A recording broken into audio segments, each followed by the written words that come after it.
नमस्कार, मी निकिता. आपण पाहतायत LS मराठी. पाहुयात महत्त्वाच्या घडामोडी. ओमराजे निंबाळकरांना सर्वात मोठा धक्का. पवनराजे निंबाळकर हत्याकांडात सर्व आरोपींची निर्दोष मुक्तता. पुराव्यांअभावी सर्व आरोपी निर्दोष.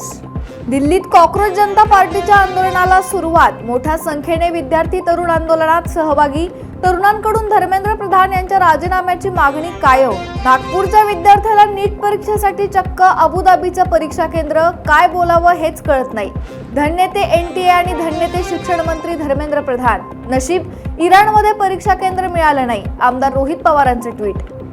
नागपूरच्या विद्यार्थ्याला अबुधाबीचं सेंटर हा शॉक आहे. त्याच्याकडे पासपोर्ट नाही, तो कसं जाणार याचं उत्तर धर्मेंद्र प्रधान यांनी द्यावं.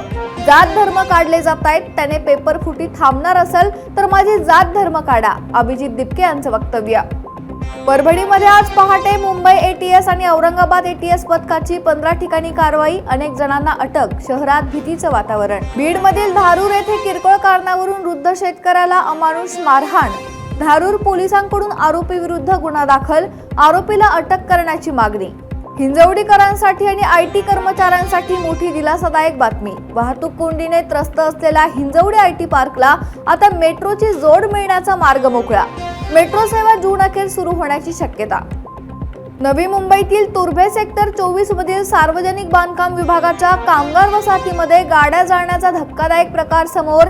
सार्वजनिक बांधकाम विभागाच्या अधिकाऱ्यांचे कर्मचाऱ्यांच्या वसाहतीकडे दुर्लक्ष. नाशिकमध्ये नाशिक रोड आणि उपनगर परिसरात एकाच रात्री 2 ठिकाणी पोलिसांकडून छापे. 16,71,000 रुपयांचे MD ड्रग्ज जप्त. 3 आरोपी अटकेत, 2 संशयित फरार. आगामी सिंहस्थ कुंभमेळ्याच्या पार्श्वभूमीवर नाशिक महापालिकेकडून अतिक्रमण हटाव मोहीम. सारडा सर्कल परिसरात अनधिकृत बांधकामांवर कारवाई. पोलिसांचा कडेकोट बंदोबस्त. या होत्या महत्त्वाच्या घडामोडी. पाहत रहा LS मराठी.